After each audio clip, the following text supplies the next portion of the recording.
Welcome to another episode of Listen to Us Rant About Movies. I'm Wes Ford. And I'm Zach Harris. And I'm Scott Palmer. Scott is our guest for today. First time on the show. Welcome, Scott. Thank you. Glad to be here. Yeah, good to have you, bud. Good to have you. So this is our podcast. We're a movie review podcast, and what we like to do is we rant about movies and we drink while we do it. And today we've chosen Abita's Purple Haze. That's right. A raspberry lager. Have you had this before? I think I have a long while back. I've had this movie. I think I had something else by this brewery, but I have not had this. Yeah, we've had actually a couple of Abita beers on the podcast before, but we've never had the Purple Haze. It's a pretty popular one, but I think I've only had it once. Mm-hmm. It's a 4.2%, so We'll see. Not too bad. Not too bad. Right. So on this episode, we're gonna be discussing all the films and shows we've been watching since our last episode, and then we'll review Get Out. And I'm really excited to talk about that one. But before we do that, let's give this a little beer taste, huh? Let's get a little sip going out of this bad boy. All right. I got mine poured in a little glass here. Yeah, I'm all out of glasses, unfortunately. Pretty good. Yeah, I'm into it. It's tasty. Sorry, it's not colder, Scott. Oh, it's fine. The Bare Insanity on the label is a nice touch. Yeah. Some solid art, some nice flavor, Nice. Quality bottles. It hits all the check marks, It does. Mm-hmm. So, what have you guys been watching lately? Well, we both went and saw, I guess we can start with Cure for Wellness. Mm-hmm. Yeah, we can kind of talk about that story. Go ahead, Zach. Yeah, well, we were going to go see it well, for I guess Yeah, you start. Yeah, I guess I'll say that we were going to do a double review for this episode, but I got real busy with work and, I just wasn't able to catch it. I tried probably 8 different times, and then I had to work late or something. And then they pulled it, right? They pulled it from the theater. And then they pulled it, and it's gone. Probably because it wasn't making any money. Yeah, it made jack squat. Yeah, but these guys were able to catch it before me, so you guys can talk about that a little bit. Yeah, well, it was. I'll start off by saying, opening scene, beautiful. I was like, score was kicking in. I was like, you know what? Fuck all the haters. I'm loving this thing. Right. 40 minutes in, ooh, loving this thing, man. This thing's singing. I'm loving it. And then it's a 2.5 hour long movie, and by the end, I felt like I was like, oh yeah, I know what everyone's talking about. Yeah, the last 40 minutes of the movie, I was pretty much done with it. Yeah.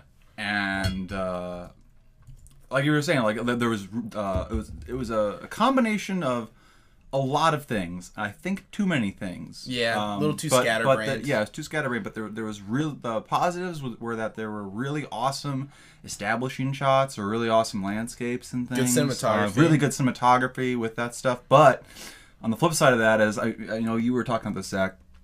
There was the shots either went on for too long or there were too many shots that just padded the running time. Yeah, pretty much. it felt like they were just like, well, we can't cut this out of the movie. Like, there's this scene where he's driving. There's this huge spiral up this mountain. This really long driving scene up. He's there for a little while, and they drive back down. And he sees a girl standing on the top of this tall wall. And at first you're like, ooh, this is cool. And it's playing this awesome score, and you're like, ooh, this is kind of creepy imagery. I'm liking this. Mm-hmm. And he goes around the circle, and you're like, ooh, this is creepy. And then he goes around the circle again, and you're like, okay. And then he keeps going around, and they keep showing it, and you're like, all right, yeah, we get it, bud. It's just, we get it. They're just just fucking milking it for all it's worth. And I felt like that movie could have been under 2 hours easy. Mm-hmm. But I also feel like, while there is a better movie in the edit of that, a better movie could be made with what exists, it starts off very specific and becomes very generic by the end. Yeah. It gets vague and then becomes super generic. Yeah, By like the you end. can That's a tell it's bummer. the director of Pirates of the Caribbean by the end of the movie. Oh, yeah. Which is kind of a bummer. For sure. Because That when is it a bummer. starts, it doesn't feel like that. Yeah, you got that Black Right. Pearl resolution kind of thing going on. Yeah. You know, all you're missing is a chest full of haunted gold coins. But yeah. It looks. I mean, from the trailers, it looks really well shot. Oh yeah, it looks great. I thought it looked awesome. And those opening Yeah. shots, it just starts and it's like foggy green, like low angle shots of all these buildings, and it's like slowly dollying, and it's totally like pulling from like Rosemary's Baby score, you know, and it's like, ooh, Nice. I'm liking this, settling in nice, you know, and that's the coolest part. Yeah, I don't even remember how the score went, honestly. Right Yeah, now. the score did the same thing as the movie. It started off specific and like with a purpose, and then by the end, like it had this cool chimey like ooh, ah, you know, like getting all creepy, and then by the end it was just like super big and orchestral and just sounded like it was from whatever movie came out. You know, Yeah. it wasn't anything specific. Weird. Yeah, it's a bummer. Sounds like just a big mixture of different ideas and direction. Too many cooks in the kitchen, I think. Yeah, Also, probably. Dane DeHaan plays like an up and coming like stockbroker guy, and I didn't buy it. Oh, yeah. It's just like Yeah. him like chewing Nicorette on the train at the beginning, like, "Come on, make the sale. Stop being a pussy." Like hanging up the phone. Like, it's just like I don't know if I'm buying. Oh yeah, Dane no, DeHaan. I'm not. Yeah, that was the first thing that bothered me was that I just did not buy his character. Yeah. And well, I mean, basically with the setup, he goes to for the plot of the movie is he goes on this business excursion to get this guy from the company back who apparently went crazy. Yeah, it's at this spa in Switzerland, the right? spa in the mountains of Switzerland. And he goes back, Right. and the people who send him there are, they're older, more experienced of these stockbroker types, and the whole deal with him being here there is like, oh, he's the youngest person here. Like everyone else is like much older, pretty much. And I get that, yeah, they wanted to make a point about his youth, but he just seemed like 10 years too young to be in that like position does or seem that young. job. Yeah. It just didn't like. I'm like, really? Like, you think I could? I'm not buying this. I don't know. It was It was very, a leap. It was a definite Yeah, leap. yeah. That for me. It wasn't so much the eels and whether or not the eels were hallucinations. It was his age that was a deal breaker. The believability of that. That was my. That was where I could not. Go into the suspension of disbelief anymore. Could not buy that. Yeah. Yeah. Well, it's of unfortunate dodged a because bullet there, Dane Wes. DeHaan's actually a really good actor, Yeah, know? totally. Like I feel like which can't recall I like what Dane I've seen him in, DeHaan. but yeah. I feel like he's a good boy, but he was and honestly once Yeah. he gets wrapped up in the mystery more and he's there, it's like his performance gets better. It's just that beginning where he's just like, "Look, I'm a New York stockbroker," It's just like, I don't know about this, but yeah. I'm trying to make a name for myself. yeah.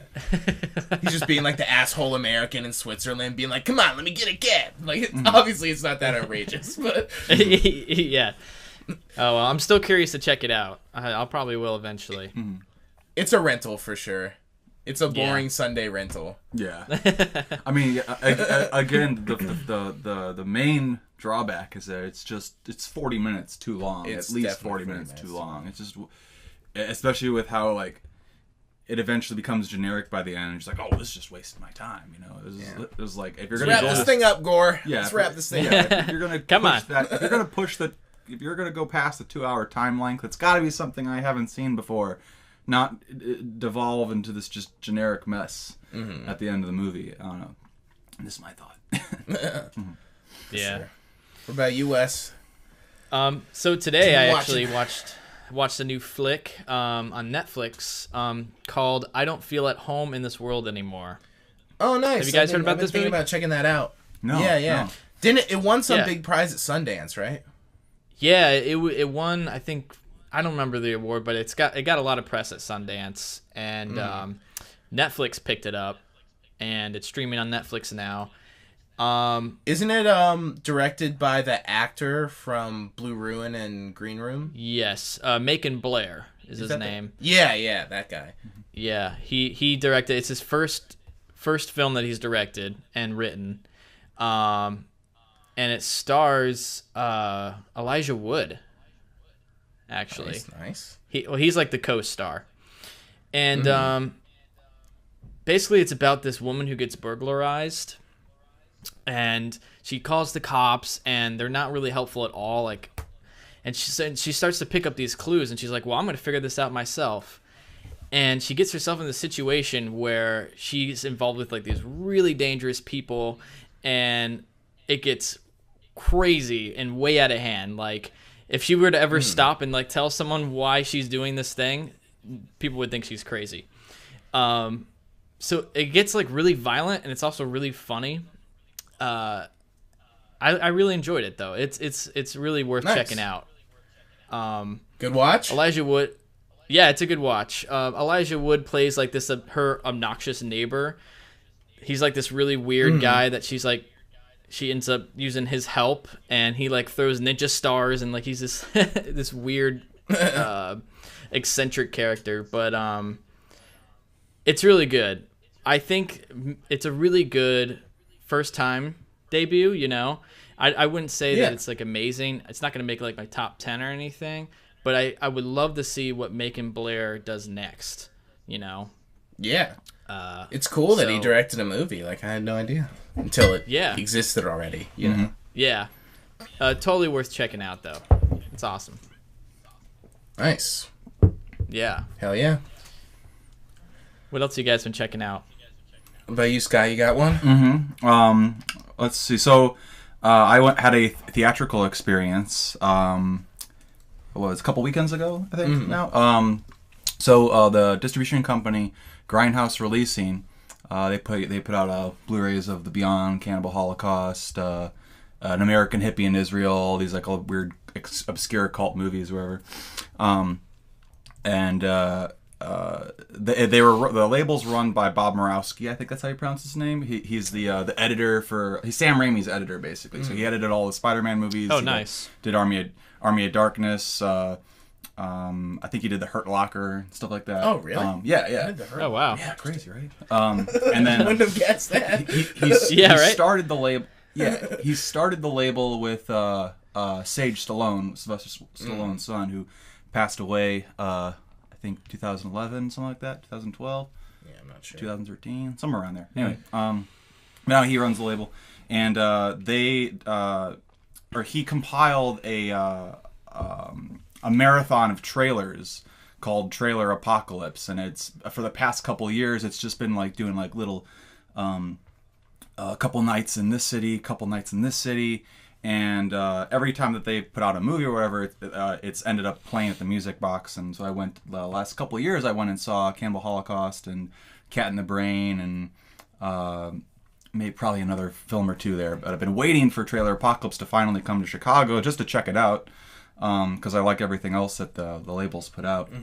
And so I finally went to check it out. Of course, it was only at midnight, showing on Friday and Saturday. I think one of the last weekends. But while so basically they said it was an hour and a half of trailers. Turned out to be 2 hours. So at the end we were like, when is this gonna end? Or, this is supposed to be over already. Anyway, I made a note of every single movie that played, every single trailer that played in this Trailer Apocalypse, and a few of them, sometimes they put in like some old style like Grindhouse PSAs or commercials or little things like that, which kind of help pad the film a little bit. But basically there were about 56 little trailers shoved into this 2 hour span. So you had different things like you had some Herschel Gordon Lewis movies that you saw trailers for. You had what was it called? There was they showed a few basic ones like The Exorcist and Jaws, but then they would go from like basically the whole how the Trailer Apocalypse played out. It would switch from genre. It would spend a little bit of time in one genre. Like it started off with animal attacks, and then it went like, so you got Jaws, and then you got Orca, and then you got another shark movie, and then you got and then it just went off the deep rail into like other movies. But every once in a while you would get like a marathon of like let's see, The Exorcist, Love Exorcist, Mark of the Devil, The Devil's Wedding Night, The Devil's Reign, Race with the Devil, Exorcism, Mark of the Devil Part 2, Exorcist 2, The Heretic. That was like. That was the order for one chunk of it. But then they also played funny. things like Disco Godfather, which I could not stop laughing during that. I got that blue. I've yet to watch it yet, though. Yeah, Disco Godfather. Sounds amazing. They did. Yeah, Rudy Ray Moore. They did Ilsa, She-Wolf of the SS. Psycho from Texas. They did The Room of Chains, followed by Women in Chains. The Room of Chains. Some of these wasn't there one called like there was some really funny title with blood in it that you told me the other day. Blood Freak. Yeah, Blood Freak. This guy goes around in like that's a cute, hilarious. It's a full movie called Blood Freak. yeah, the guy goes around in like a rubber chicken head mask, killing people, and I guess he's the Blood Freak for some reason. Blood Freak was... Oh, yeah. Before Blood Freak, we had Night of the Bloody Apes. After Blood Freak, we had Scream Bloody Murder. And then we went into... then there'd be, like, random trailers like for movies like Super Chick or Teenage Tramp or Pornography in Denmark, which was completely in Danish for that trailer. You had... But at the same time, you had little, PSAs or commercials for, like, Clearasil. Or there was like a barbecue commercial at one point, or there was like a PSA to like keep TV free, save free TV, things like that. It was really cool. It was a really cool experience. You also had like just ridiculous ones like Hillbillies in a Haunted House, and then I can literally. I mean, this sounds amazing, but the names are the best part. Like just reading the list of names is awesome. Yeah, the names are amazing. Yeah. The only Grindhouse releasing title that they had, actually, I expected all the movies. I thought all the trailers for their movies were going to be in. They only put in one movie, and it was Gone with the Pope. That was the only one that got of their movies that they put in this compilation. I still haven't seen Gone. Oh man, I gotta revisit it. So we should make that arrange that. Oh, one of my favorites was Werewolves on Wheels. It was about a werewolf motorcycle gang. Yeah, I remember in high amazing. school seeing that movie. It came, I think Dark Sky put it out on DVD or something. Oh, really? Yeah, and I remember seeing it at the store Deep Discount and like almost buying it a couple times when I was like a freshman in high school and being like, no. Werewolves on Wheels sounds pretty good. There also was they had on Wheels. They had the movie Thriller, A Cruel Picture, but it was under the title Hooker's Revenge. And I've always meant to check that movie out because it's like a Swedish like female revenge movie. It was like one of the first like big female revenge movies, especially to come out of Europe or something like that. And I know Tarantino likes that movie a lot for obvious reasons. But it was a really good time, and just by the end of it, like our brains were like melting. The final, it's a lot of schlocky trailers to watch. The last trailer was a work of art, and I've since rewatched it on YouTube a couple times. But it was a trailer for a double feature called you showed me this Blood Splattered Bride with I Dismember Mama, and it was it's an amazing trailer because it's one of my favorite trailers are the trailers that they filmed stuff specifically for that trailer. Like the trailer is its own thing, right. like the trailer for Alien where the camera goes up to the egg that's clearly not the egg from the movie, that kind of a thing. This was like somebody like interviewing people who had just seen the movie, and people were like, "Oh, some guy went crazy in the theater. How did you like the picture? Oh, it was so scary." Like people with like New Jersey accents and stuff like that. There was that guy who kept going, "Oh yeah," and just yeah. It was hilarious. It was fun though. Check it out on the YouTubes if you get the chance. And then, I haven't. For anyone curious if this thing comes to town, because they're not. They said they're not releasing this compilation. It's on 35 millimeter too, the whole thing. So that was really cool. Oh, that's cool. But there's plenty more titles that I have not mentioned. Yeah, seriously. It sounds like a overload of just an overload of emotion there. Good times. What you got, Zachy? What you got there, Wes? What do I got, huh? What do I got? I watched Lair of the White Worm, the Ken Russell movie. Layer or Lair? Lair, like Lair. Lair. Okay. Yeah. Mm-hmm. Which was a lot of fun. I was a very big fan of.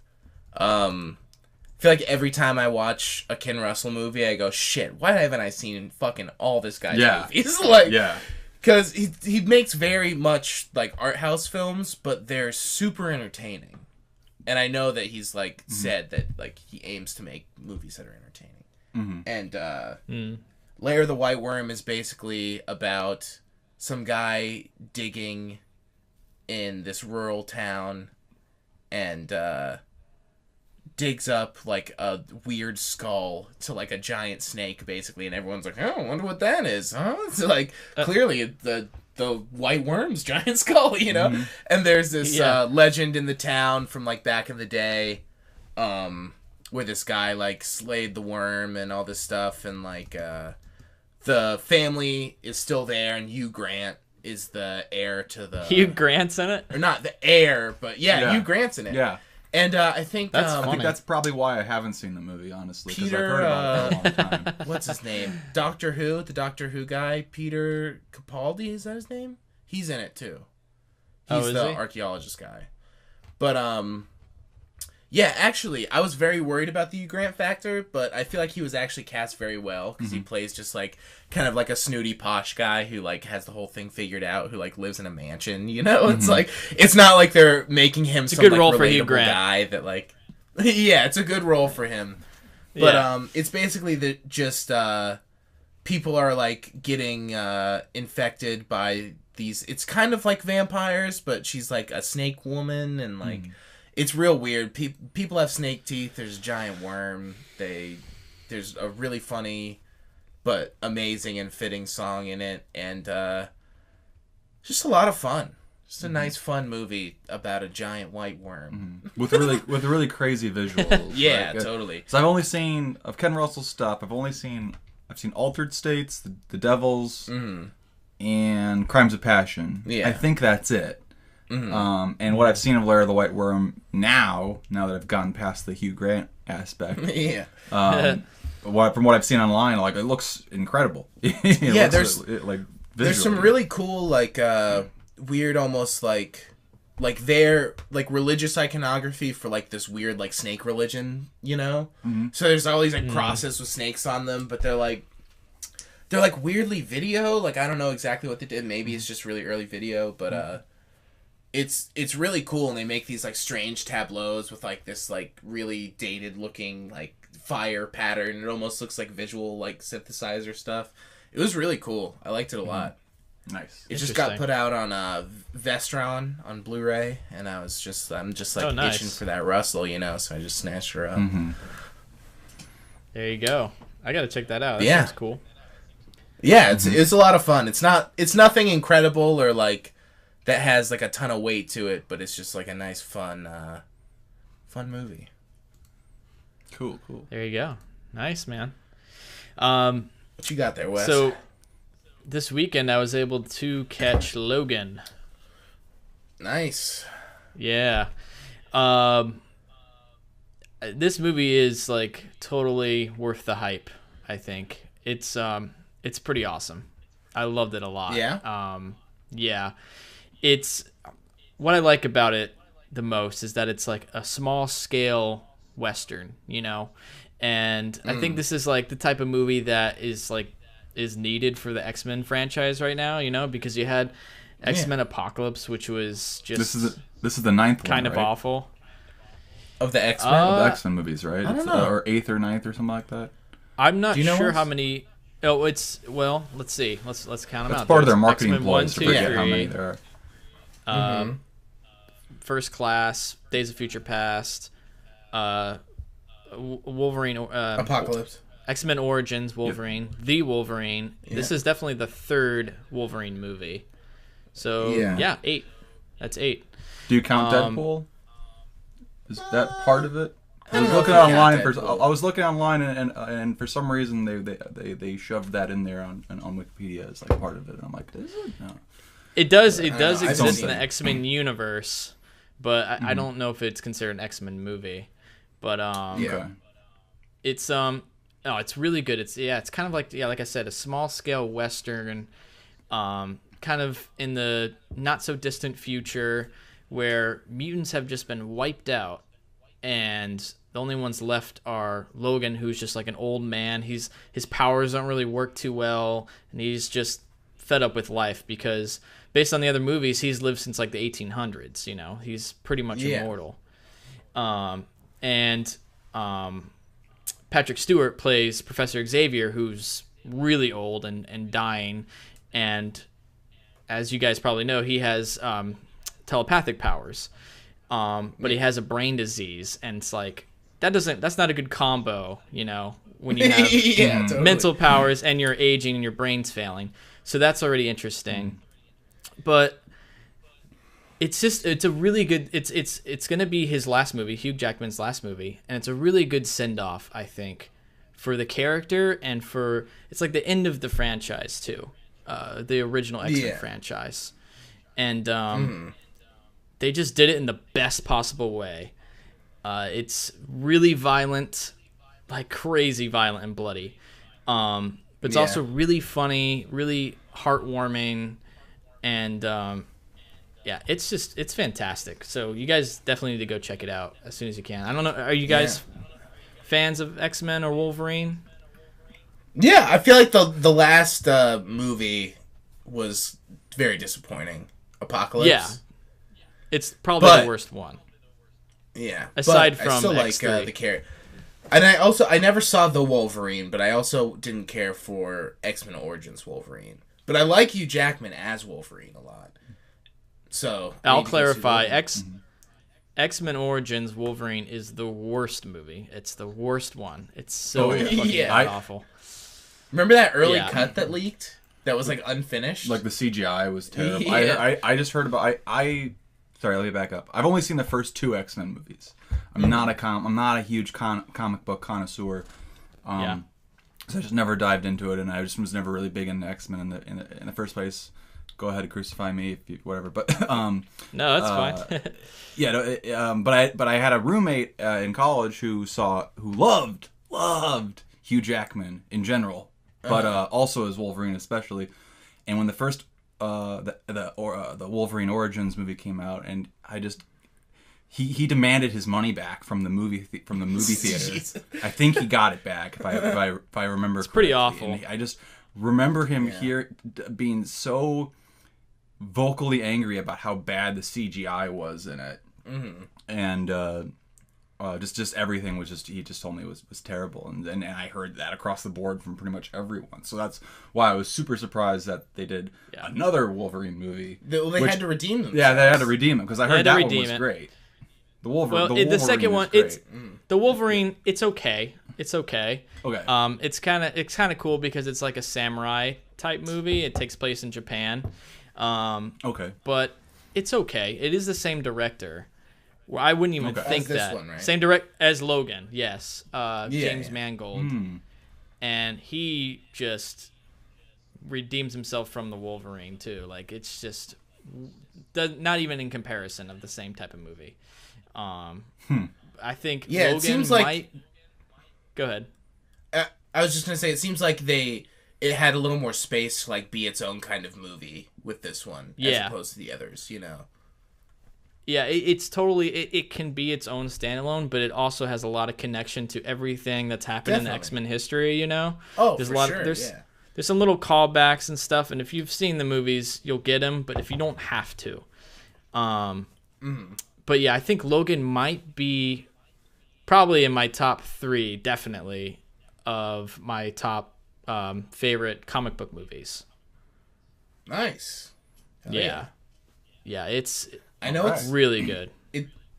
It's playing like at the Logan at like the discount theater here, which usually plays second run movies, but it's playing. Go see Logan at the Logan. Yeah, Logan at the Logan. The only thing I could do better. I didn't even realize that when I said it. If they should do a double feature with Logan's Run. Yeah, Logan's Run and Logan at the Logan. Little Logan fest. Doesn't make any. Yeah. But yeah, what would you give it? Really, what's your what would I give it? Rating? What kind of rating? Yeah. Ooh, man, I have to give it a 4.5 out of 5. Ooh, 4.5. This is out of 5. Nice. This is out of 5. Yeah, out of 5. Okay. Is that the scale you guys usually stick to? Mm-hmm. Yeah, it's the scale. It's pretty good. I will, I think anyone can enjoy it, but I especially like it because I'm a fan of Wolverine. I kind of grew up with the X-Men movies, and based on what we saw from Apocalypse, this is just exactly what I want and so much better. So, and like Zach, you and I talk about all the time, smaller scale is better. You don't need world-ending events, and that's what was annoying about Apocalypse, because it was another generic world-ending movie. Well, everyone's gonna die unless we do something about it. It's like, no, like, you can make movies that aren't that big. Like, it doesn't need to be that big. Doesn't need to cost like $200 million. Oh, another thing too. I had a friend who's. Sorry, go ahead. I had a friend who has no worries. I had a friend who was a really big X-Men fan, and he was saying that Apocalypse was the best of the bad X-Men movies. That's how you know he's. Yeah, I would agree with that. It was the best. I would agree with that. I can totally see that. The best in that, he was saying, it was the most fun that you could you laugh at it, basically. From that aspect, so it was entertaining from that aspect. But is it good? No. That was basically how he summarized it. I'm like, okay, that makes sense. That's a good comparison. Yeah. Another one of my favorite parts of Logan is it had probably some of the best performances I've ever seen in any other comic book movie. Nice. Like, the little girl that's in it, she's played by Daphne Keane, her name is amazing. Like, what they had her do, what they made her go through in this movie is insane. And I can't believe that they let a little girl do all this stuff. And they ask so much of her, and she just, succeeds on every level. I think she's gonna be a huge star after this. Nice. But, has she done anything else, or was this her first movie? First movie she ever did. She's amazing. And probably one of Hugh Jackman's probably one of his best roles in his whole career. I think one of his best. Nice. Yeah, it's real good. Check it out. Yeah. Did you hear about this black and white cut for Logan? Yeah, apparently James Mangold said he's working on a black and white cut or something. It's not called the Chrome Edition. Black and Chrome Edition. The Adamantium Edition? Is that what his clothes are made out of? Yeah, that'd be amazing. Black and adamantium. That's really funny. That's crazy. No, I didn't hear about that. I don't see why you'd need to, but all right. What are you gonna do? Yeah. But yeah, that's Logan. Check it out. Nice. For sure. What you got there, Scotty? What you got another movie? Oh, I had rewatched The Godfather relatively recently. Before we saw Get Out, I rewatched The Godfather for the first time in I don't know, 10 years at least. 10. Oh yeah. Probably longer. I saw it originally when I was a kid, so I barely remembered any of it. But it all just kind of oh yeah, I remember this. It's all kind of coming together. Of course, it's good. I'm not gonna say anything that hasn't been said before about it. So you know what? Doesn't hold up. It's a piece of shit. Godfather sucks. You know what? Fuck The Godfather. Yeah, the Disco Godfather beats The Godfather. Yeah, Disco Godfather's way better than Godfather. Come on. That's funny. Nice. I haven't seen The Godfather since I was a kid either, and it's crazy. I've never seen the second one either, and everyone's like, "That's the best one." Oh, it's just something I've never gotten to. Yeah, I like the first one. I'd say more, but personally, but I understand the I've never seen the third one. And so I'm planning to watch the second one soon, because I got the Blue trilogy a little bit while ago. But I've always heard forever how bad Godfather 3 is, and I'm really excited. Yeah, me too. To watch Godfather 3, just so I can get all those jokes. Yeah. It's just always hard, to sit down and be like, all right, Godfather 3 sucks. Let me pop on this 3-hour-long film that everyone says is terrible. Let's watch this. Yeah, exactly. I think it's between between 4 and 9 minutes shorter than the original. So on the bright side, it is the shortest of the Godfather yeah. Not that much, but the shortest. It's funny. What's next on your list, Zach? Let's see. I watched Raising Cain, the Brian De Palma movie with I think Scott watched it. I did as well. I watched both cuts. Oh, nice. Did you watch both I did cuts? not watch both cuts. Which cut did you watch? I watched theatrical. Okay. As per your recommendation. But yeah, Arrow Video just put out a new version in the UK. We had both ordered it. Yeah, Scream Factory put it out in the US. Oh, nice. Arrow opted to do they must have collaborated to some degree because they have, for the most part, both releases have the same special features. The Arrow Video version has like a different and shorter interview with John Lithgow, and it's got an interview with the composer. It's got a booklet. It's got an interview with, I think, the editor or something. And then other than that, it has everything. The Scream Factory doesn't have anything different outside of a different and almost twice as long interview with John Lithgow. And it's got a surround track. But other than that, like, the differences kind of end there. The director's cut, it's not really a director's cut. It's a director's approved like reassembly because I guess like somebody else the made whole movie yeah. got shuffled, right? Yeah, they were constantly forced. Do you know about the movie, Wes? No, I've never seen it. Okay, it's John Lithgow like split personality movie. Yeah. Okay. Brian De Palma. Sounds amazing. Brian De Palma, yeah, early 90s, right? Yeah, 92. Yeah. And it's very like disorienting. I mean, if you've seen enough like De Palma, it's like very much in the kind of same vein as like Dressed to Kill a little bit. But it's very it's very disorienting and jumping around. You're not really quite sure what is real, but like the timeline jumps around a lot. Yeah. So they, for whatever reason, even into shooting it, I guess they kept changing their minds as to what the structure of the movie was going to be.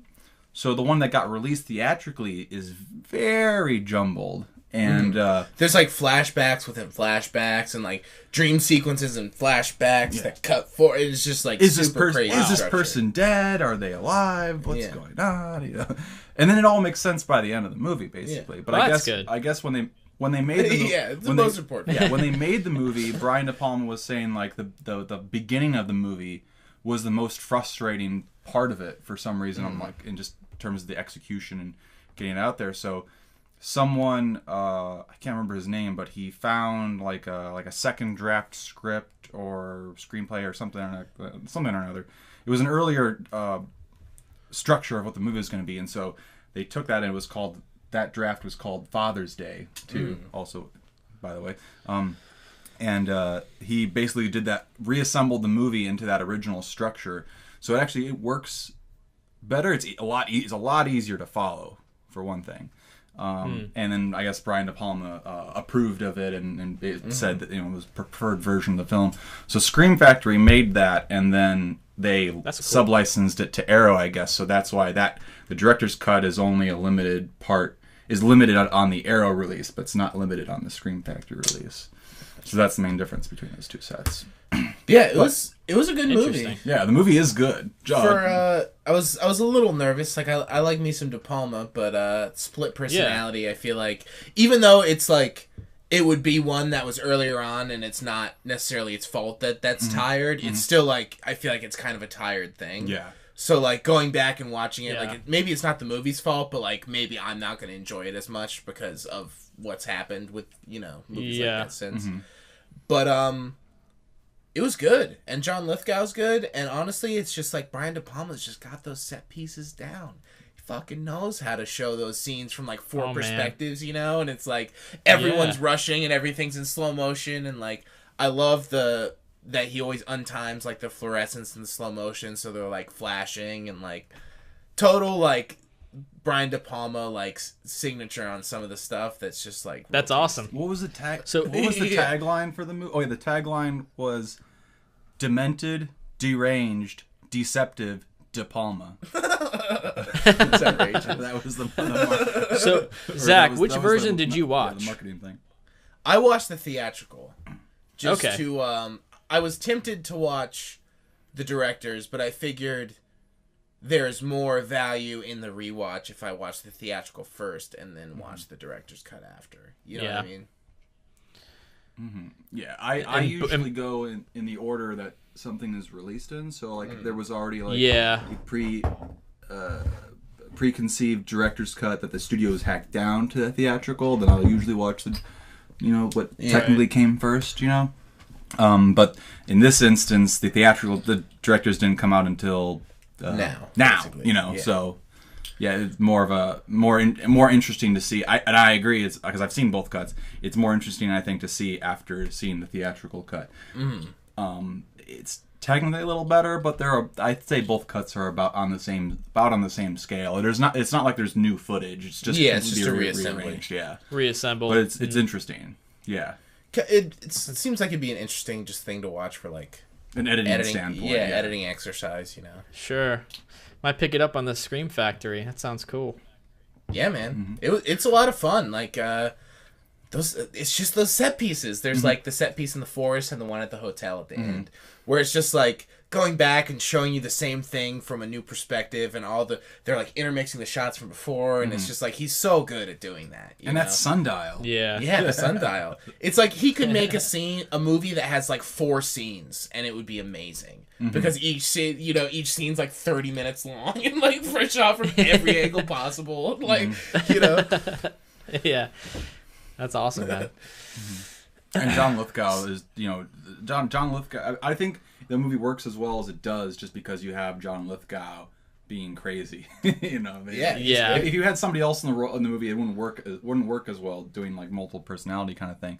But with John Lithgow, he's just like, I think this is his third. That was his third time working with De Palma. Yeah, because he was in Blowout. Blowout. Sorry, Blowout, Blowout. and I think it's Sisters. He was in Sisters. I think I haven't seen. Sisters I haven't is seen pretty Sisters. early. I know feel like he's in something else. It's one of his earlier movies he's in. I thought it was Sisters. Maybe it's not. Or maybe it's Obsession. Sorry, it's Obsession. Yeah, he's totally in Obsession. Okay. Nice. That's awesome. Check it out. I will check that out. So I've been on a little Japanese kick, Japanese film kick. Nice. Ever since I watched Silence. Yeah, it kind of got me. Well, I talked about some last episode, but there's one I bought recently because I'd seen it before, but I didn't quite remember it. But I decided to just pick it up, and that was 13 Assassins. Oh, nice. Ooh, yes. Yeah, you guys seen this movie? Yeah. Takashi Miike. I didn't remember anything about it, which was great because it felt like I was watching it for the first time, and totally. It's badass. It's a great movie. Yeah, it's good. Yeah, it's really good. I like, it's really rare to find like a newer, more modern samurai movie, and one that's really like sticks to the ideals of like some of the older films, like Totally. kind of like Seven Samurai and all that, but in modern filmmaking, and it was amazing. That final battle scene is so good. Yeah, I don't remember much about it, but I remember that final battle scene just being pretty cherry, just being like, oof. Yeah, It's real strong good. Note there. Yeah, super bloody and just really good action, and like a slow build up to a very good climax. Yeah, so if you ever feel like watching some badass samurai action, 13 Assassins is a good movie. When did that come out? It's like 2009? Yeah, something like that. 2010. 2010. Yep. All right, cool. That's close. Yeah. Do you get your Kurosawa package from Criterion yet, bud? So here's the thing. I think it got lost in the mail. Really? Yeah, and I'm really pissed about it because it shows that it was delivered. It shows it was left in a locker, which is where usually big packages at my mailbox go. They're like, they give you a key and you go to the big box, and no key. Never got a key. It was supposed to be delivered on Saturday, and I don't know where it is. So Man. this is kind of a side tangent, but I like went online. Oh, let's go on like, the tangent, bud. Yeah, like I went up and I was gonna report it. You know, like this thing's not here. Like I definitely don't have this. On the USPS website and filed a claim and everything, but the website like wasn't working, and so I'm just very frustrated. I'm Man, sorry, I'm so sorry. Yeah, That is like, a bummer. Nothing Come on! worse than when the post office screws Yeah, I was something like, up. I got mine today, and I was like, ooh, I wonder if Wes got those Curacao blues he ordered. You know what I mean? I was supposed to have them, so I don't know what happened. Those fuckers. There's some. I always just like picture like someone like around like the vicinity of me like using what I can't find, you know? Just being like, those motherfuckers, they're watching my Curacao blues. They knew it was from Criterion. You know what I mean? Exactly. Like, yeah. Like some guy picked up and was like, ordeal. oh, some Criterions. Yeah.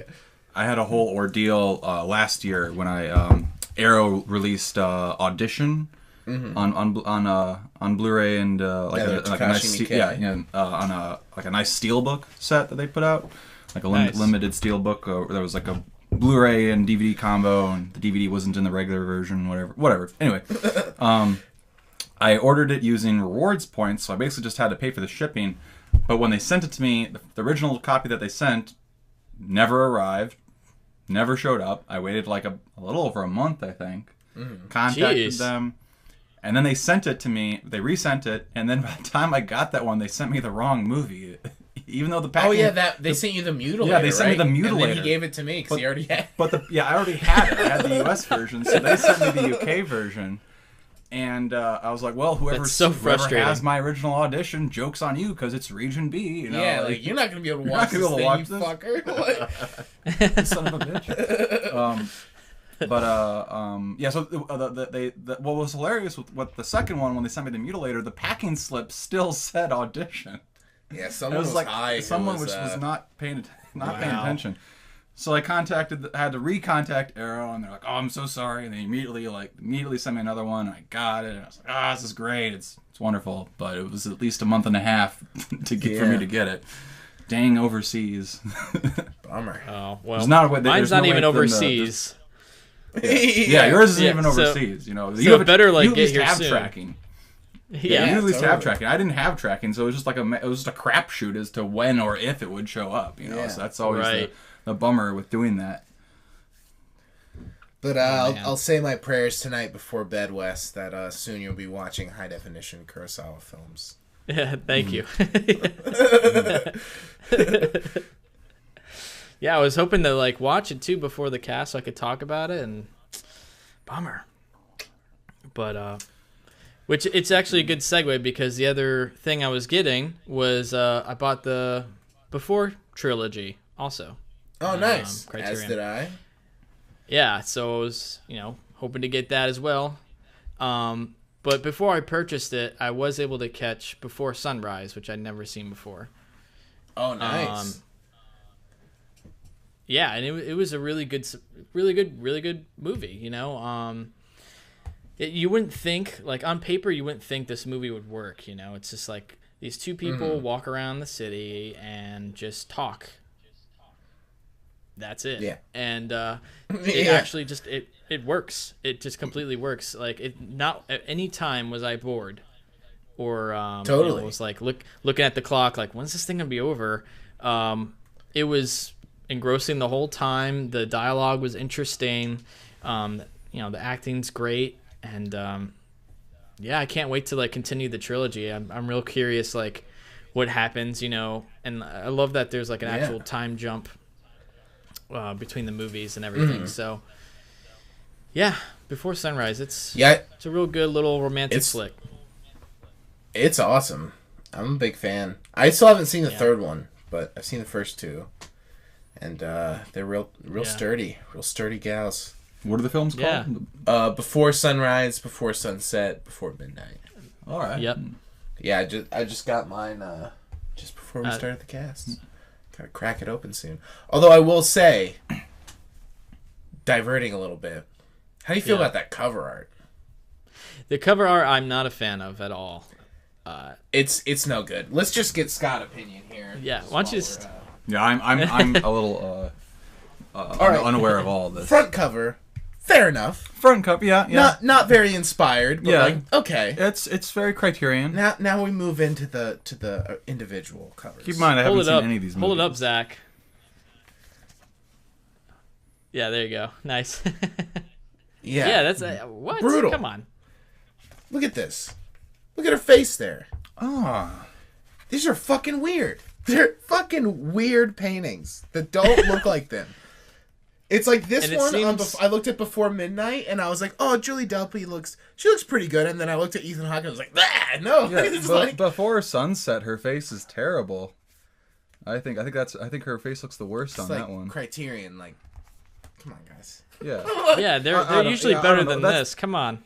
Yeah. That's the one thing I don't like about Criterion is that you don't get the original artwork with any other movie. Usually, with any other movies, Rosemary's Baby is an exception. Yeah. Well, usually though, Rosemary's Baby Baby is just like so fucking stellar that like it doesn't matter, you know. Mm-hmm. Yeah, exactly. I do like the reverse like slip and all that stuff is very nice, but like in the Criterion when you open it and there's the printed backs. Like I also got my other pickup was Woman on the Verge of a Nervous Breakdown.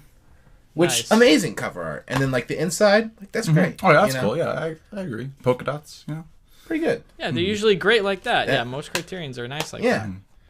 I will say that the artwork for The Brood is terrible. Like that's probably my least favorite Criterion artwork. It's no Before trilogy. It isn't. But it's a huge spoiler. It isn't, but it's a huge spoiler. Yeah, it's like if you haven't seen the movie, like just looking at the Criterion cover, you're like, oh, know what happens. Yeah, it's not as out of the blue, which is how that movie should be. Totally, I think.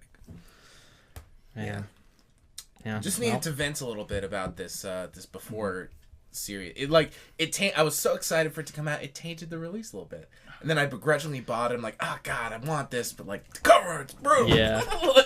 Yeah. Not that that's about the content. You could title your review after Criterion. Yeah.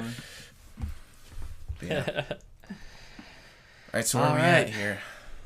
Well, I'm all out of films. If you guys want to talk about one or two more. Do you have any more, Scott? I'm sure I'm blanking on stuff. I have a new roommate who's been with me for a couple months. So I've been showing him periodically. I'll show him some movies he hasn't seen before. That maybe I've seen more of it, but we watched. I showed him the Scream Factory Blue of Session 9. He hadn't seen that one before. He loved that movie. I love that movie. It was great to revisit it. Yeah, that movie's fun. Have you seen that, Wes? Session 9. What's that? Session 9. Have you seen it? No, I haven't. Okay, it's solid. It's good. It's the director of The Machinist. Oh, is it? Yeah, it's the same director of The Machinist. Oh, really? 2001. It's basically the whole David Caruso. Yeah, right? David Caruso before he got on CSI Miami. Right before he went into that role, I guess he was kind of hurt. He was kind of hurting, and he got they talked him into doing this like low budget horror movie. But basically the whole plot of the movie is that you got this asbestos removal crew cleaning out the Danvers State Mental Hospital buildings out in what is it, Baltimore, somewhere on the East Coast, before they tear the buildings down to make way for hotels and condos, which is actually what happened, or I think is what happened in real life. Right after within a few years after they filmed the movie. But yeah, basically it's very, if you like The Shining, it's like, you like movies about like haunted, creepy locations. Well, The Shining is one of my favorite movies, so. Yeah, it's I compared to The Shining that like the Overlook Hotel is as much of a character as the asylum in Session 9. Right. Just it's like it's that movie is a location scout's wet dream, because you can tell they showed up and like, all right, everything's perfect. Let's just shoot as is, because it's a decrepit, place they were filming in that was filled with asbestos, and they did have to use masks and stuff. But it's super creepy. It's got amazing sound design. The acting is it's good. The acting's good. Over there's a few parts where maybe might be on the verge of a little weak. I'm maybe a little more forgiving than most people, I think. But it's just overall it's good. It's good. Just study it. They basically go crazy. Yeah, that's kind of the plot. As they start working, weird stuff starts happening. People start losing it, and yeah, it's awesome. Like there's not enough good things I can have to say about Session 9, just from like, that indie horror movies you may or may not have heard of, kind of may or may not have seen, because it just when it came out, it just kind of came like, I don't know why the studio, whoever it was that bought it, or I don't know if it was one of those things where they made the film and then as they were about to finish it, something happened with, the studio that was going to put it out, and so it got a super limited release, and then kind of just went straight to DVD or whatever, and then people just kind of gradually rediscovered it, kind of a thing. I'm not really sure what went into why it kind of had a botched release, But it's good. It's got some really good moments, and I think it holds up well too. I'd say like I said, 2001, 2017, still holds up because it's a very much a less is more movie, and just the sound design. Like when they start playing the movie's called Session 9 because one of the guys finds all these session tapes where these audio tapes of like a therapist engaging again back to multiple personality syndrome or whatever, split personality. He finds all these sessions where he as a doctor talking to somebody who has that, and it's just great. It's great. I don't know. I've said enough. I'm going in circles now. Anyway, yeah, it sounds cool. Interesting though. Yeah. Mm-hmm. I haven't seen it. I'm ripe for a rewatch on that one.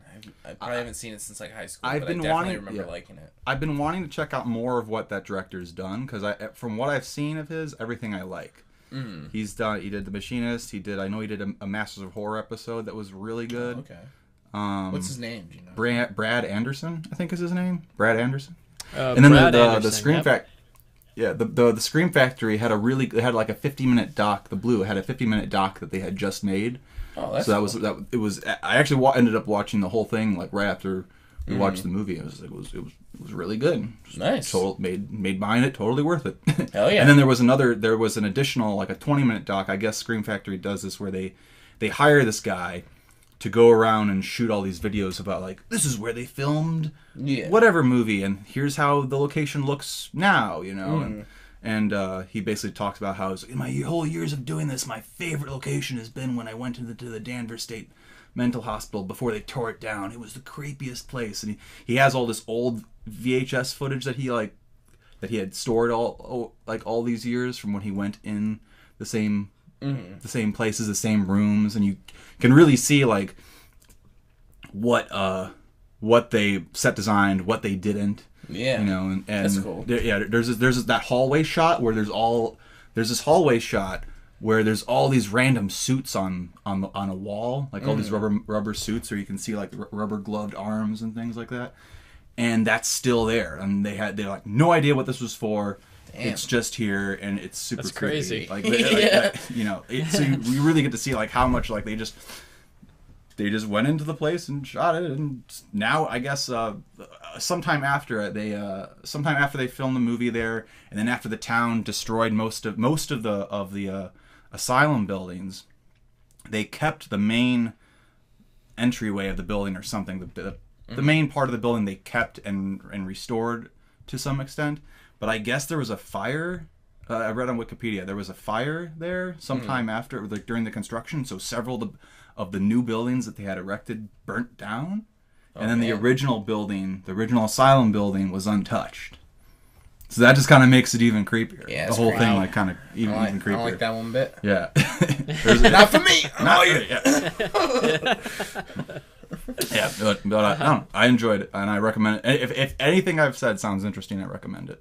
Nice. No, that sounds awesome. Let's see what really interesting.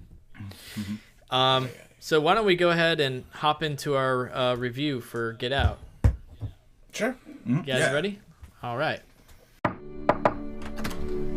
You got your toothbrush? Check. Do you have your deodorant? Check. Do you have your cozy clothes?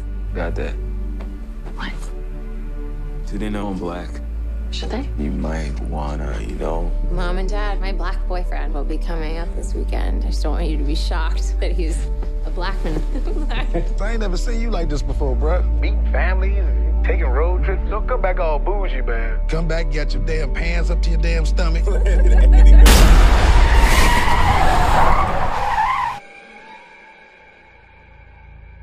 So you guys coming up from the city? Yeah, we're just heading up for the weekend. Can I see your license, please? He wasn't driving. I didn't ask who was driving. I asked to see his ID. Call me Dean and you hug me, my man. So how long has this been going on, this thing? We hired Georgina and Walter to help care for my parents. When they died, I couldn't bear to let them go.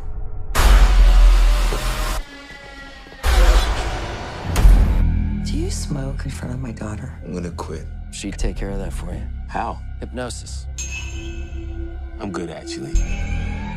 You ready for this? I'm back in B.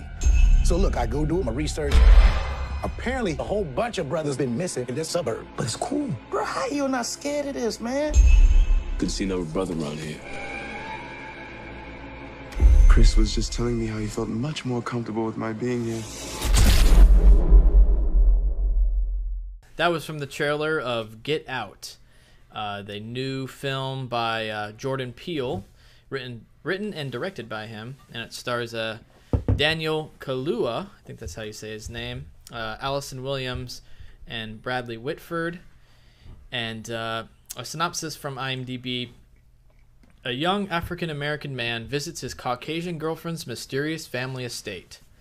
And that is about as little detail as a synopsis as you can give. Yeah, seriously. Which I think is actually a good thing. I don't want to... I know this. It's going to be hard to talk about this movie without spoiling anything. Mm-hmm. So we can just do generic thoughts on it, and then we'll get right into the spoilers, and then we can talk about whatever we want. Sure. So, Zach, you want to start off with your opinion? Sure. I liked it a lot. I thought it was really good. Jordan Peele coming out the gate strong with the directorial effort there. Yeah, I don't have too many complaints about it. I have a couple, but I don't know. It's a lot of fun. The payoff is for sure there at the end. Mm-hmm. I felt like, and I felt like it balanced the horror thriller aspect with the comedy pretty well, and especially just in a sense of like, I know I haven't like seen anything that he's directed, but I feel like a lot of modern comedies are like very improv-y, where you can tell that like, where it's not necessarily like great improv either. It's just like they just like let people go crazy and then edit together essentially. You know what I mean? Right. So like, I felt like you could tell that maybe there, or I don't know if there was improv. I'm assuming there probably was, but I felt like it was pretty well executed.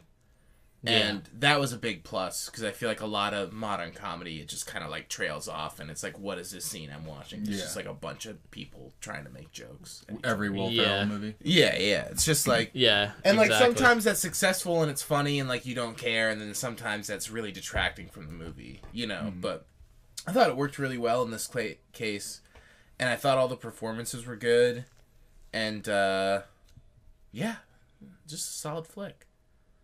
Mm-hmm. What do you think, Scott? I loved it overall. On initial impression, I would give it right when it finished, I was like 5 out of 5. You know, it was great. And then as we talked about, like any flaw that is in the movie is so minuscule, in the grand scheme of things. Overall, I think everything works. There's like maybe a performance or two that's like a little much. I would say Caleb Landry Jones for me was a little hammed up. Yeah, the brother, right? Yeah, the brother. The brother. Yeah, he felt like he was like, oh, I'm totally gonna do like a Brad Pitt thing, you know what I mean, dude? He was way too much. He's sitting there like, making faces and I thought he was a very sloppy DiCaprio from Django Unchained, you know, like that. That's what he was kind of going for, but drunk, kind of, you know. It was like, he seemed drunk. Yeah, definitely the emphasis on that. And then someone I remember complained about the music to a degree. Yeah, I said that I felt like I love the main theme, like that's over the opening titles and it comes back at the end is amazing. And then I felt like they're opening with this such a cool theme that when the rest of the score is kind of just like whatever, it's a little. I was a little disappointed by the score thinking back on it. Mm-hmm. But then again, it's like in the movie, it was never. I guess it does its job because it's effective and it's not taking you out of the movie and thinking about the score. It's just like supplementing. Mm-hmm. But I was surprised by the Childish Gambino track. Yeah, in there. Mm-hmm. Yeah, totally. I was into that was it, a nice though. surprise. Yeah, that song's really good. Mm-hmm. Yeah. My thoughts, I really liked it too. I really liked it. I do think I do have a couple problems with it. There's some flaws that I've found. Maybe you guys have the answers, but we'll talk about that in spoilers. Mm-hmm. But overall, like, yeah, I thought the performances were great. And what kind of like to your point, Zach, of you saying, or there wasn't too much like improvisation. You know, it seemed very focused. Yeah. Yet it had a lot of fun with the material as well. It's like I'm sure that guy who plays the TSA agent like went off on crazy tangents, but like they don't let you feel that when you're watching the movie, you know. Yeah, exactly. It's only like a couple lines. It's not whole scenes of just like ranting. Yeah, just they trailing off. And they definitely were reserved. It was reserved in that regard. Yeah, you know, it didn't let you know. Here's the improv time. Yeah, wink, exactly. wink. You know, yeah, didn't do that. Exactly. Yeah, no, yeah. I thought the casting was great. I thought Allison Williams as the girlfriend was perfect. Mm-hmm. You know, she Yeah, did a great really job, good. and also she seems like she would be that bitch girlfriend that would do that. You know, what I mean? Like she was a good casting, and I thought Daniel Kaluuya he did a great job too. So yeah, it was great. Yeah. And what's his name? I'm gonna look him up here. I think it's which guy? The guy in the first scene. In the what? The first scene. Oh yeah. Oh yeah, from Atlanta. Yeah, from Atlanta. I don't know his name. Awesome. I like that guy. He was really good. Yeah. Mm-hmm. Yeah, he's great on awesome. Atlanta too. Have you watched that, Wes? Yeah, I love it? Atlanta. Yeah. Yeah, it's great. So I thought, it was good. I really liked it, and I don't know what else to say without getting into spoilers. Yeah, without spoiling anything. Let's see. Yeah, I don't know. My two biggest problems, I guess, I have three problems off the top of my head. Two of which we cover in the second I can't talk about yet. So. Is there any you can mention right now? Yeah, I don't know. Caleb Landry Jones, I thought was a little much, and like, right. I get that the brother was supposed to be a little much. It's just like his performance was a little see through. Like you could tell he was like, I'm gonna perform the shit out of this scene, which is kind of a bummer because I like him. That was probably the biggest thing that I didn't like about the movie. Honestly, was him. Yeah, he was just hamming it up a lot. Hamming it up. It just seemed out of place. It was like, with like, the what are you doing? Like, yeah, I don't know. It's just it felt very unnatural and like performance like I'm watching an actor right now. Oh yeah. But definitely.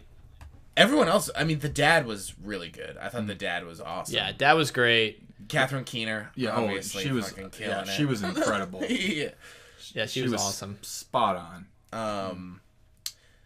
Yeah. I don't know. Do you have anything else non-spoiler, Scott? Not really. The effects in the movie were really cool and overall reserved and used appropriately. Not over. Nothing in the movie was overdone. Yeah, nothing gratuitous. When I don't think which is great. I don't think this is spoiling it, but everyone was talking about how. Oh, it's Guess Who's Coming to Dinner meets the Stepford Wives. You know, everyone made that comparison and stuff, and so that kind of set up like a certain mindset of what to expect. And the beginning of the movie kind of made it feel like it was going to go in that direction. Yeah. But then it didn't. It didn't turn out to be kind of like a. It wasn't the whole suburb is in on it. Like it wasn't. Yeah. It's the plot. The plot of the movie. If you're listening, you know the plot. You know what the movie's about. Yeah. It wasn't on like that Stepford Wives. The movie isn't on that Stepford Wives scale. It's a little more pulled back and believable. Small scale. With smaller scale. Yeah. That's the way scale. to do stuff. That's the way to do Scale. stuff. So yeah, I was pleasantly surprised that it wasn't that. You know what I mean? Yeah. For sure. Mm-hmm. I mean, it breaks some of the horror movie tropes. Like the first scene. I mean, I don't think it's a spoiler, but basically, there's a classic horror movie opening where you're introduced to a character and then something creepy is introduced to them, and he just like walks away from it. You know what I mean? Yeah, it's amazing. He's like, not today. Yeah. Not today. I'm not doing this. Yeah, it continues to play with those tropes throughout the whole movie, which I really liked. Yeah, totally. I think and we should go ahead. I was just gonna say, overall, I would say that I think it was a well done movie that achieved what it wanted and is just like really fun to watch. Yeah. And it's probably, while we're in non-spoilers, it's an obvious topic we should discuss. What do you think about the whole issues of race and everything? What it's trying to say, and I think I like that it's trying to say something about obvious race issues we have going on right now. And kind of, as a white male, put me into the perspective of what it might be to be an African-American male in a room full of white people, and how that might make me uncomfortable. And it does it super well, too. Yeah. Yeah. And it's... so I give the movie credit for that. Definitely. And it's a thing that, like, I feel like is missing with a lot of modern horror, and not to say that, like, every movie needs to make, like, a grand statement. But I think a lot of the movies that people revere and are trying to rip off currently, you know what I mean? Like, people are drawing inspiration from all these older movies. And they were all, like, framing something. And, like, not necessarily, like, with a specific message, but, like, they all had some societal issue that was kind of the basis for, like, what was happening. It's like, people love George A. Romero. And how many people now are making zombie movies that are shit that say they love George A. Romero, but the thing that makes those movies good is he had something behind each one. Yeah. You know what I mean? He had something to say with them. Yeah, and I think that's a really nice thing for this movie, especially like coming from is it Blumhouse? What's the name of the company? Yeah, Blumhouse. Yeah. Especially coming from this company, not to like shit on all the movies they made or anything, but I feel like those movies are very like, let's get asses in seats. It's going to be really scary. Like, it's the weekend, go see a scary movie. You know what I mean? Which is totally fine. But, like, the quality was higher than I feel like most of their initial or other efforts as of recent. Well, actually, Blumhouse they're killing it right now because they've been just recently been putting out some really low budget movies that are becoming successful. Yeah. Get Out, for one, is making so much money compared to its tiny budget. Yeah. But like Split was a huge success. Oh, that's true. I didn't see Split. They released that. And they released Hush. They released let's see what else. Whiplash, which is kind of older, but so I'm not seeing them all here, but I know that there's a good amount of just like really cheap horror films that they've recently released, and they're just like banking on them. So, maybe it's a good thing to let a director have a vision and create something. Yeah. Definitely. It's like, I don't know. It's cool. I'm really happy that this movie's doing super well. Yeah. Because I hope that that's the goal. It's like, also like, based on this, it's like, want to see more movies directed by Jordan Peele. Oh, for sure. But also just the fact that like, first time director, although he does have like an extensive comedy background and everything, like Yeah. I mean, he hasn't made a serious like thriller horror film before, and it's like letting him do that, and like, and it's a pretty bold movie too. Like it's cool, but that also it's showing his comedy roots too. Oh, for sure, yeah, Yeah. naturally. But yeah, it totally is a very bold direction to go in. I mean, mixing the two in a really good way, you know. For sure. Where you get laugh out comedy, but also like tense up horror as well. There were some great moments, like scare moments in the movie that we can get to later. When the housemaid like walks behind him, like in the back of the house when he's going through the house, that was great. That was a good jump scare. Yeah, there's some good moments. So let's I think we all agree that we all like the movie. So I have one more spoiler thing that we can discuss real quick, which doesn't really have to do with the movie, just addressing it while we're having these side tangents about art representing the movie. And what's up with the fucking poster for this thing? It's garbage. Don't like the poster? The glass one? Yeah, it's weird. The other one is okay, where it's kind of like muted and it has the font, the type from the actual movie on it. I've only seen the glass one. That's all I've ever seen. There's another one that I saw that like wasn't the worst, but like wasn't amazing. But damn, I am not a fan of this broken glass poster. I see one where it's just like the title in blue. Yeah, that one's okay. It's got like the weird like I don't mind that one as much. It's like a teaser poster, whatever. But boy, this fucking broken glass. Jeez. Is this some Paul Walker movie from fucking 2003, guys? Come on. Right? Like, oh, this one? Oh, yeah, that one is brutal. This is like, I've seen that. How many movies of it? Yeah. What is it? Is this Stir of Echoes or something? Yeah. What's really weird about that poster is like the biggest image in the frame is him hugging the dad. You know? Yeah. It's very it's like, strange. why? And it also looks like it's like all of these look like they're BTS photos. Like, when are these stills in the film? They're not. These are all like behind the scenes pictures. And this fucking broken glass. That's not in the movie. Yeah, this bullshit type. Get this shit out of here. It's garbage.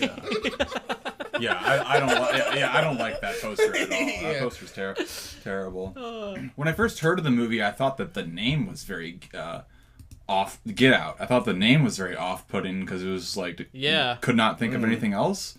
I mean, once you see it, it's like, okay, it works, it makes sense, but it works. Yeah. I've heard that it's also somewhat of like a meta comment of like people like yelling at the screen, you know. Get out of there! Yeah, get out! Like you watching the movie, just be like, "Go, dude! Like, get out! Go! You know, which I like totally. Yeah, for sure. Yeah, but if you were just telling somebody about the movie and they never heard of it, and you just told them, "Oh, you gotta go see this movie, Get Out," like kind of eyebrow raise. Really? But but it is. It's don't judge a book by its name. Yeah. You know. Exactly. Or its cover, because the cover's garbage. Yeah, that audition is garbage. Or its glass shattering cover. Yeah. All right, just wanted to bring that up real quick, you know, a little something. Fair point. All right, let's get into the spoilers. Get out. Sorry, man. Get out! Yo! Rose, we gotta go. Is everything okay? Rose, the keys. Just get the keys. I don't know where they are. Rose? Sink into the floor. Wait. Sink. Mine is a terrible thing to waste. Terrible thing to waste.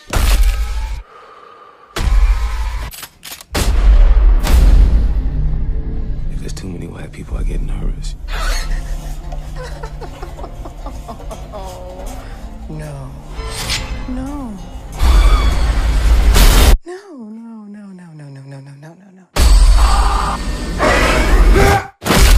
Mine is a terrible thing to waste.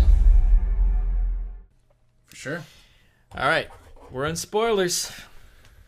If you haven't seen the film, don't listen. This is spoilers. Spoilers. Get away. Get out of this segment. Get out. It's spoilers. So what do you guys think of? Well, first of all, I gotta say the TSA agent reveal. was awesome. So what a it's good great. moment in the So movie. good. Because they totally bait you with the fact that, like, oh my god, he's fucked. This is terrible. You know, It's a like- perfect setup, you Yeah. know, because it's like, here's this black guy over this young white woman. There's blood everywhere. There's a car accident, and this cop pulls up, and you're sets up fuck. it sets up a Night of the Living Dead ending. Oh, totally. Is what it does, and then it just bait and switches you, and it's so good. And Because you're expecting that. We're conditioned to expect that ending. Yeah. You know. Yep. Yeah, and I think I'm really glad they went with that. And it's like, I mean, not to say that it would have been like a terrible ending, but it's just like it's what I would have expected. You know what I mean? It also made the same point without having to do that. Exactly. Because because it just makes you feel like that's going to happen, and that's enough. Yeah, and that in itself is a Romero statement, commentary, or whatever you want to call it. You know, like that in itself has a statement. You know, and then doing the bait and switch. It's just like, oh wow, I gotta think about myself because you know, it's actually really good storytelling because that's set up so well. Why it succeeds is because you have that moment in the beginning with the cop, you know, pulling them over. Yeah, totally. And so that kind of sets up your expectations too. In addition to us being conditioned to think a certain way, you have that too in the story, and so it's just really well done. That reveal, it's great. And also, it's just like you're rooting for him the whole time. It's just like so satisfying when his friend comes up. You're like, oh fuck yeah, the TSA guy! Like it's amazing. I love when he decides to get out and just start kicking everyone's ass. You know, just like it's great. Just no sympathy, just like beats him up and just like fucking gets out of there. You know, it's another thing too that I think this movie does better than a lot of other modern horror films is that they really earn those kills at the end. Like, they earn them real good. Uh-oh. Should we hold for that? It's a siren. Yeah. Let's hold. Car alarm. Oh, there we go. Car alarm.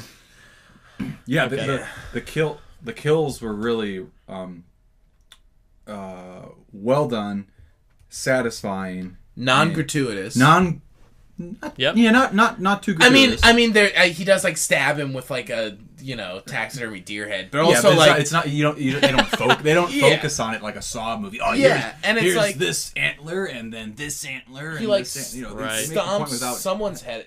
Does he like kick the brother's head in basically? Yeah, the brother. Yeah, but that's like kind of off screen. It's framed from like a wide and like you don't see it happening, and it's just like it's you get behind the wall. satisfaction. Yeah, you get the satisfaction without seeing like his face get. Yeah, you get the sound design to work for you for that. Yeah. Right. So I like that aspect. The couple of things I have a problem with are I feel like it sets up some of these rules and it doesn't make sense to me, like the grandparents thing. Yeah, this was what I was gonna bring up too. This is my biggest problem with it. Is like, so their grandparents are in these people's bodies, right? Why are they just making their grandparents do all their shit? Yeah. You know. Well, I think the assumption is like when guests are there, then they put on these roles. But then it's like, but there's also the people inside there that are also living in there. But then the grandparents aren't like being themselves at all.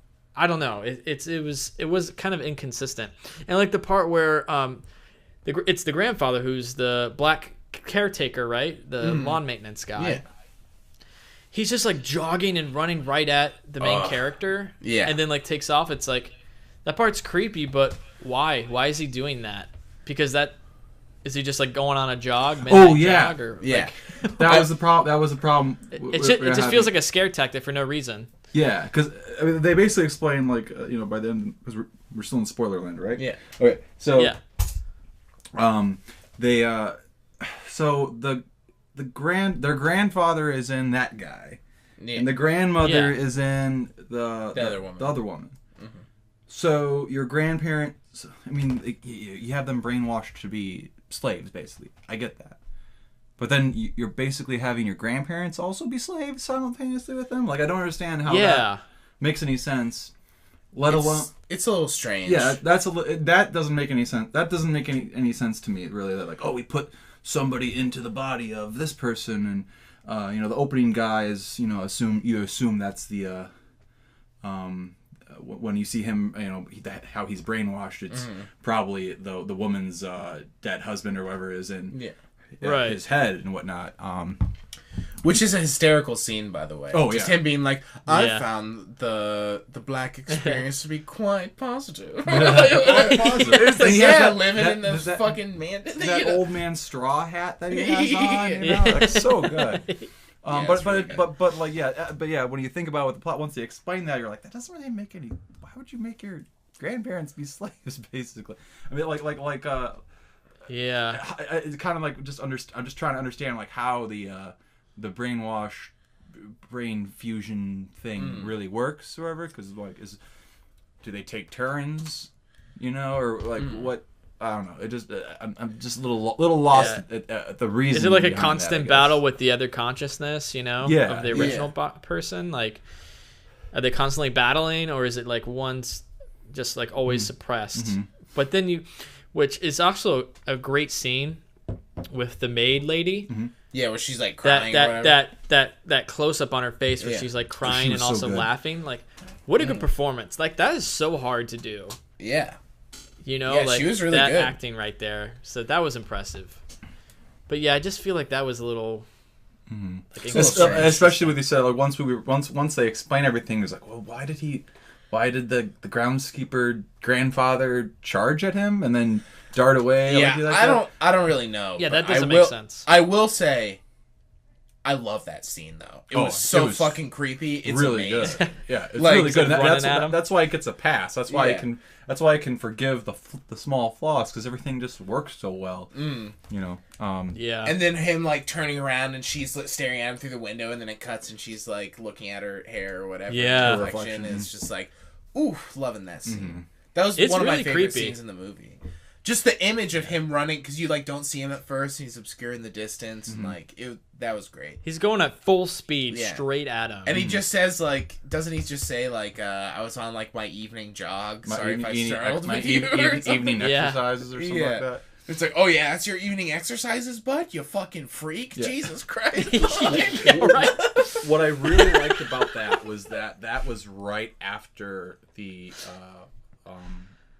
brainwashing, you know, the spoon, you know, where he first went under hypnosis or whatever. Wait, wasn't that before?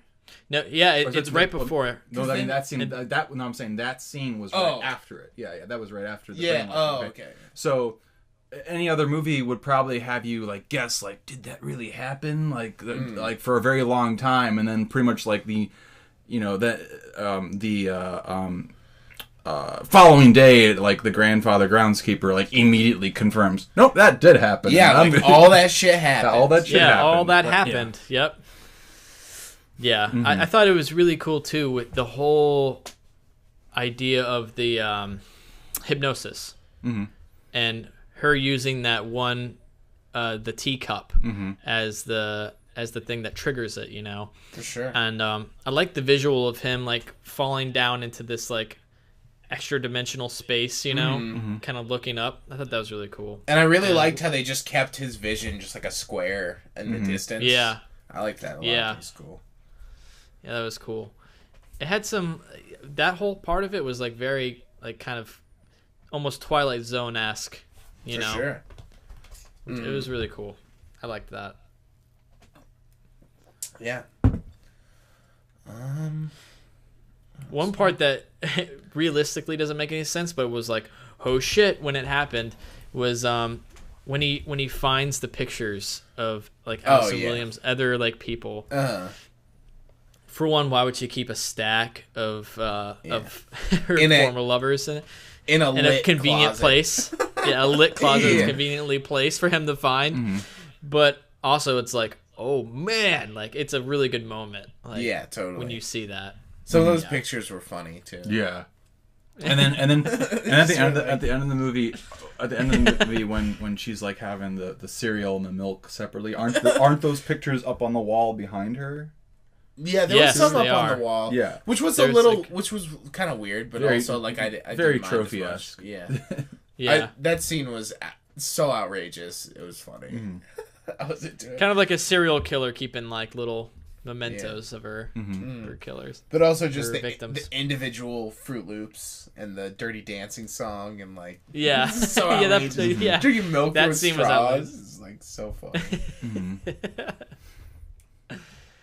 Yeah, it's nice because it's like you can tell that there's clearly a lot of care put into it and they're taking it very seriously, but they're also like having a lot of fun with the movie. Yeah, you know? totally having a lot of fun. Yeah, which is good. It's a nice balance. Yeah. It really is effectively creepy. Like, when you think about it, the movie kind of... It's slow at times. There's a couple of moments where it kind of is just kind of lagging along and kind of pulling you along on this suspension. But I didn't mind it. You know what I mean? No. Like, it was... It lulled, but it wasn't, like, overbearing. And then things, like, kick into high gear. For sure. When he's, like, held in that basement.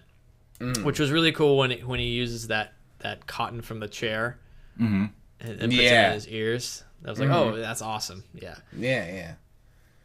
So. Yeah, it was good. I really liked him breaking out. Yeah, the performance of that main actor is great. Yeah, I was thinking after the movie, I was like, Eli Roth could have learned a thing or two from. Oh this, yeah, yeah. You know, actually, like like developing characters. Yeah, actually bothering to develop characters. Yeah. So that the payoff actually works. I was trying to remember where I saw him before. He was in Sicario. Yeah, which I did not realize until I heard about. Yeah. Because just the age difference, he seems so much older in Sicario and so much younger in this, but like it makes sense, I guess. Like, he's good in that too. Yeah. So. Yeah. It's a solid flick. That, I think probably one of the biggest parts where I was like kind of gripping, like my white knuckled was where he's like, "Give me the keys." Give me the keys. Yeah. And everyone's kind of closing in, and she's just like trying to fumble through the purse, and it's just that it's done so well. It's executed so well, like cutting close to the purse, fumbling, and then cutting, and then you see the father like step in and like looking into the fireplace. And you're just like, oh shit, it's happening. It's like, going down. Dude, get out. get the fuck out of there now. Were people like cheering in your theater? Yeah, people were getting real into it. Yeah, people were cheering in ours too. Like at the end and stuff. The airport door got a huge reaction, and like all the kills, everyone was like, yeah, just like cheering real big. It was fun. It was just like, usually it's like, hey, quiet back there. But like I feel like in this movie, you're like, fuck yeah, kill that guy. You know, like it's just like it's a lot of fun. It was cool to have everyone like super into it.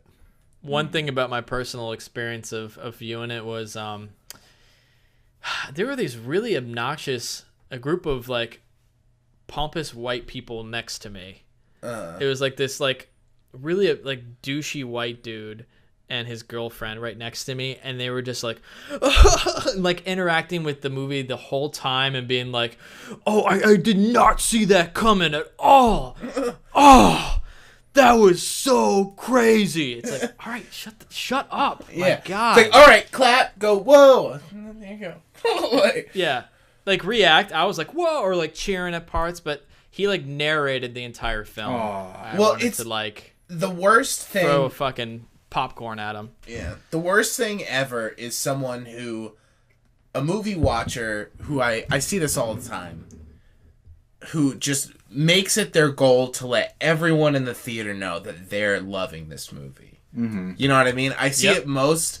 It's usually a lot at like screenings of old movies. I see it all the time, or like screenings like where the director's there. You know, just people be like, "Ah, yeah, oh my god, this is great!" Just like making it known to everyone in the theater. It's like, I'm the biggest fan of this. You know, that it's just such a fucking nightmare. Like my big instance of that was when I went to the Music Box to see The Room. And I mean, it's The Room. It's like it's like it's also Music Box is that and Rocky Horror, and people go crazy with them and dress up and do whatever. I get it.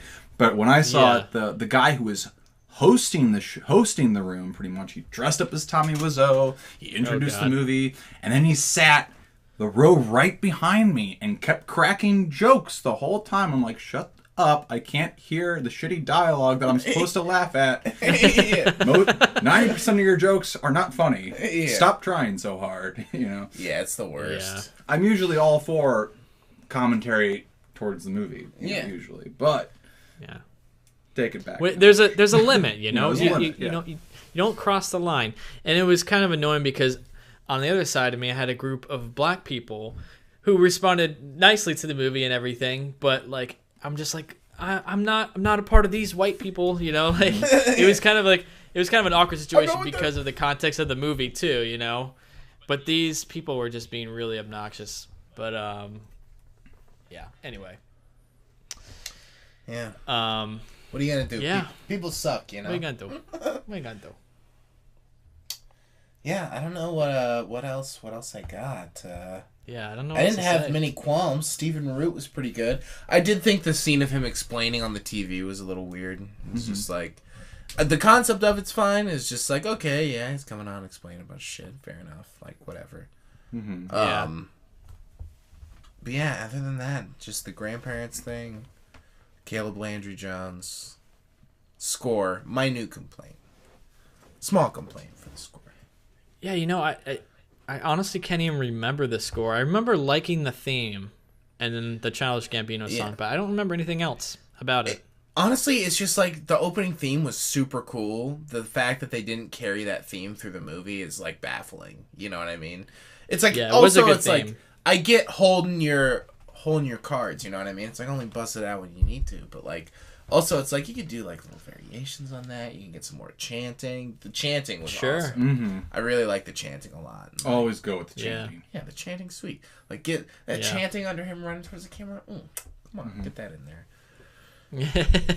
Come on. Or I don't know. Maybe I'll watch it again and actually the score's incredible the whole time. They do exactly what I just said, but I felt like it dropped off a little bit. I saw someone on my Facebook feed the other day where they were talking about doing household chores while the Get Out soundtrack was playing or something. While they had it playing, or I guess it's a intense session of chores. Creepily doing dishes, like. All right, well, I think that'll wrap it up. I don't know what else to say. You got anything else, Scott? Get out and see Get Out. Yeah, get out and see Get Out. It's worth it. Yeah. I honestly rarely go to the movie theaters, and this year I've gone more than I usually have already. So, I thought my money was well spent. Yeah. So I'm balanced out that Cure for Wellness screening. It totally balanced out the Cure for Wellness. Yeah, exactly. And if I want, I want to touch on Cure for Wellness one more time, if I may. The one thing. The main thing, and this is let's go into spoiler territory. I think this is appropriate. I won't go too heavy into spoiler territory. Yeah, don't spoil too much for me because I'm not gonna ruin it. But I'm saying the main point when I officially was done with the movie. It doesn't happen where it's like a deciding factor is done with the movie, but basically the main character, whatever his name is, the main character. He basically does his final. I'm not going crazy. I'm gonna see what's going on, and he busts into this one place, and it's basically the secret lair that he busts into, and it's just getting into that secret lair is way too easy. It's a door with like one lock. It's a door with one lock, and he busts it open with a shovel.